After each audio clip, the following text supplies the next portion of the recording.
तारड़ साहब, बहुत शुक्रिया आपके वक्त के लिए। शहबाज शरीफ का कहना है कि मुफाहमत या मुज़ाहमत नहीं, बल्कि 2023 में बस साफ और शफाफ इलेक्शन चाहते हैं। उनके इस बयान का मकसद क्या है और वो इससे हासिल क्या करना चाहते हैं? उनके बयान का बड़ा सीधा मकसद है कि हमने जो वोट को इज्जत दो का नारा लगाया है, तो वोट की चोरी से तमाम मामलात को लिंक किया है। अच्छा, तो शफाफ इलेक्शन जब होंगे तो शफाफ इलेक्शन का मतलब है कि वोट चोरी नहीं होगी, वोट पे डाका नहीं डलेगा, जिसको वोट डाला जाएगा उसको ही मैंडेट दिया जाएगा, जिसका वोट डलेगा उसी का वोट निकलेगा। ये नहीं होगा कि वोट किसी और को दे निकले किसी और का। सही। तो शफाफ इलेक्शंस का मतलब है लेवल प्लेइंग फील्ड। शफाफ इलेक्शंस का मतलब है कि तमाम पॉलिटिकल पार्टीज़ को यकसां जो है वो इलेक्शन के अंदर मौके दिए जाएंगे कि वो उनका जो वोट बैंक है वो प्रोटेक्टेड रहे। तो हमारी तो शुरू से ये पॉलिसी है और हम इसी पे अमल पैरा हैं, और हम समझते हैं कि जो भी इस मुल्क के मसाइल हैं वो इस सिलेक्टेड हुकूमत की वजह से हैं, क्योंकि ये इलेक्ट होके नहीं आए, सिलेक्ट होके आए। अच्छा। और इसकी वजह से बहुत सारे मसाइल पैदा हुए हैं। और देखिए, हमारे बयानिए का कोई प्रॉब्लम नहीं है। हम 2018 के इलेक्शन में 2 नारे लेकर गए थे। सही। वोट को इज्जत दो, खिदमत को वोट दो, ये 2 नारे थे। इलेक्शन से पहले बदतरीन प्री इलेक्शन रिगिंग की गई, हमारे मेंबरान की लॉयल्टीज चेंज की गई, हर जिले में ये कोशिश हुई बंदे तोड़े जाएं, जनूबी पंजाब महाज बनाया गया, worst hammering of the history, day to day hearing करके हमारे लीडर को नाहल किया गया, जेल भिजवाया गया। इलेक्शन से पहले कितने नैब के केसेस हैं जिनमें डे टू डे ट्रायल करके तो वर्डिक्ट सुना दिया जाता है, 100-150 से ऊपर पेशियां हो जाती हैं। मुझे कोई दूसरा एग्जाम्पल बता दें। RTS बैठ गया इलेक्शन वाले दिन जो मामलात थे।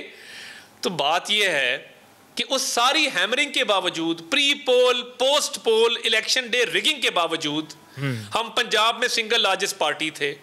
2013 में खैबर पख्तूनख्वा में हम चाहते मौलाना के साथ मिलकर हुकूमत बना लेते, हमने PTI के मैंडेट को रिस्पेक्ट किया। इधर जहाज चला, जादू चला और ब्रीफ केस चले और जहाज भर भर के लाद के MPs को बनी गाला ले जाया गया।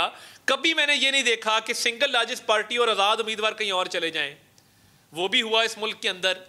तो बात यह है कि उस सारी हैमरिंग के बावजूद हम सिंगल लार्जेस्ट पार्टी पंजाब में, और फेडरल गवर्नमेंट इनकी बनी है 7 सीटों पे। लेकिन आज़ाद और शफाफ इलेक्शन आप चाहते तो हैं अता तारड़ साहब, माजरत के साथ आप ये चाहते तो हैं, आप इसका दावा तो कर रहे हैं, मुफाहमत या मुज़ाहमत की आप बात नहीं कर रहे हैं, इसको पसे पुछ डाल रहे हैं, लेकिन इसके लिए आपने किया क्या अभी तक? हुकूमत ये कहती है कि जी आपसे इंतखाबी इस्लाहात के लिए बात करते हैं, तो आप उनको सीरियस नहीं लेते। बात ये है कि मैं अपना पिछला आर्गुमेंट कंप्लीट कर लूं कि सिंगल इन्होंने मिलाया साथ काफ लीग को, पहले डाकू कह के, फिर कातिल कह के MQM को साथ मिलाया। तो देखिए, उसके बावजूद कि कोलिशन पार्टनर साथ बैठे, 7 वोटों की गवर्नमेंट है। बहरहाल कतई नजर इस बात से, आपने जो सवाल किया, बात बड़ी सिंपल है। 2017 का इलेक्शन एक्ट कौन लेके आया? आज जो इस मुल्क में इलेक्शन लॉ है उसमें जो बेहतरियां लेके आए हैं हम लेके आए हैं। आप जब लॉज लेके आएंगे जिसमें आप ये कहेंगे, मैंने वो पूरा स्टडी किया हुआ है, पूरा ऑर्डिनेंस। सही है। आप यकीन माने कि इलेक्ट्रॉनिक वोटिंग मशीन के हवाले से लिखा हुआ है। मैंने नदीम मलिक साहब के प्रोग्राम में न्यूज़ ब्रेक की थी कि वोटर को पहले नेशनल बैंक या हबीब बैंक जाके बायोमेट्रिक कराने होंगे। ये किस किस्म का मजाक है? क्या इलेक्शन कमीशन का रोल खत्म हो गया? दूसरी बात, फैसल वाडा साहब को बचाने के लिए एक लॉ आया उसके अंदर। इस सिलसिले में इमरान खान साहब ने खत भी तो लिखा है ना ऑपोजिशन को, ऑपोजिशन लीडर को खत लिखा है, उसका जवाब दें आप, आपके जो तहफ़्फ़ुज़ात हैं वो ताकि दूर किए जाएं। प्रॉपर जवाब तो दें आप हुकूमत को। इमरान खान साहब ने एक तो पता नहीं खत कब लिखा है, बहरहाल वो मैं चेक कर लूँगा। जो बंदा रीजनल सिक्योरिटी की मीटिंग में बैठने को तैयार नहीं है, जो कोरोना के इजलास में आता है तो बिलावल साहब को और शहबाज साहब को देख के उठ के चला जाता है, जो अपोजिशन को अपने मेंबरान को कहता है कि तुम इनको गालियां दिया करो, चोर डाकू का करो, और बर्दाश्त करने को तैयार नहीं है। सही। तो देखिए, उससे कैसी कंसल्टेशन और क्यों कंसल्टेशन इलेक्शन कमीशन के साथ हो सकती है?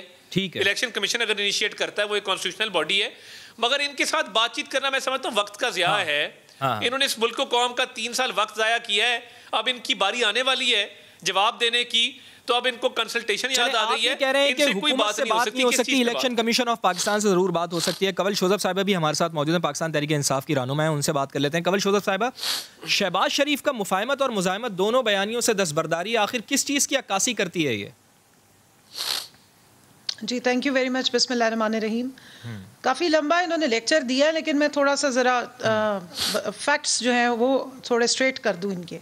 जी देखिए, बड़ा इन्होंने प्राइड लिया कि जी सारी इलेक्शन एक्ट 2017 इन्होंने बनाया। मैं इनको ज़रा बता दूं कि 2017 इलेक्शन एक्ट के लिए तमाम पार्टीज़ ने इकट्ठे डिलिब्रेशंस की थी। 2/3 की इनके पास अक्सरियत थी। 23वीं शेख चार्टर ऑफ डेमोक्रेसी जो 2006 में इन्होंने साइन किया कि हम इसको हम जो है वो इलेक्टोरल रिफॉर्म्स लाएंगे, सेनेट के इलेक्शंस को ट्रांसपेरेंट करेंगे। आज तक क्या उस पर हुआ आप बता दीजिए। फिर इन्होंने कहा जी हमारे खिलाफ बदतरीन तोड़ जोड़ हुए, तो मैं इन्हें याद करा दूं अता को कि 31 मई 2018 तक शाहिद खाकान अब्बासी साहब जो नून लीग को रिप्रेजेंट करते हैं उनकी हुकूमत थी। तो आपकी दौरे हुकूमत में या आपके जो लीडर साहब हैं वो नाअहल हुए हैं। लेकिन जो आप बातें कर रहे हैं कि जनाब जी इस तरह ख़रीदा गया, तो छांगा मांगा की सियासत की हिस्ट्री आपकी है, वो नवाज शरीफ साहब की है।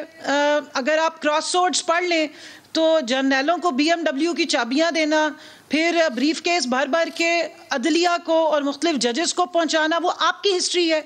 तो इस किस्म की बातें अच्छी नहीं लगती हैं। और RTS का सिस्टम बैठा तो उसका फ़ायदा किसको हुआ? 8 से 10 सीटें आपकी आ गई, क्योंकि 4-4 दिन तक जो रिजल्ट पेंडिंग हुए थे उसके बाद ख्वाजा आसिफ साहब, मोहसिन रांझा साहब सरगोदा से और चिन्योट के लोग जीते थे। 6 सीटें कम अज़ कम जो है उनके रिजल्ट चेंज हुए।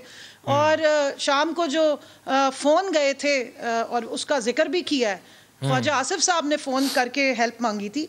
तो ये इस किस्म की जो बातें कि जी फलानी लीग को मिला लिया, फलानी लीग को मिला लिया, फ़ोन किसका गया था? इसलिए कि 2013 में 56 लोगों को तोड़ा गया। मैंने आपको इंटरप्ट किया, मुझे भी जरा अनइंटरप्टेड सुन लीजिए हौसले से। 56 लोगों को तोड़ के 2013 में नून लीग को दोबारा से जो इलेक्शन लड़वाया गया था, वो किसने लड़वाया था? उस वक्त कौन था जो तोड़ जोड़ कर रहे थे और लोगों को पैसे दे रहे थे? तो सिर्फ वजाहत करने मुझे कंफ्यूजन हो गई है। फोन किसका क्या था? आप चला रहे हैं इस प्रोग्राम को या तारड़ साहब चला रहे हैं? एक जवाब दे दे, कोई बात नहीं। नहीं तारड़ साहब, आप मुझसे सवाल ना करें। मैंने आपका झूठ का लेक्चर सुन लिया, अब आप भी सुन लें। आपसे एक मेरा बड़ा कॉर्डियल इस्माइल साहब इलेक्शन में और शाहिद खाकान अब्बासी साहब ये आपके साथ बैठे हुए मंदोखेल साहब, इनका इलेक्शन हुआ। सबसे ज्यादा धांधली का रौला डालने वाले मिफ्ता इस्माइल और शाहिद खाकान अब्बासी है।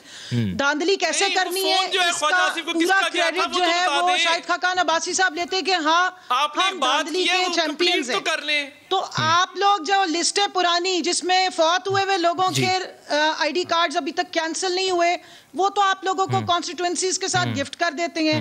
शाहिद खाकान अब्बासी अपनी मरी की सीट हार गया, उसको जाके लाहौर से आपने बड़ी मुश्किल से ऑक्सीजन दे दे के जितवाया। तो इसलिए आपको ये मौजूदा निज़ाम तो बहुत सूट करता है।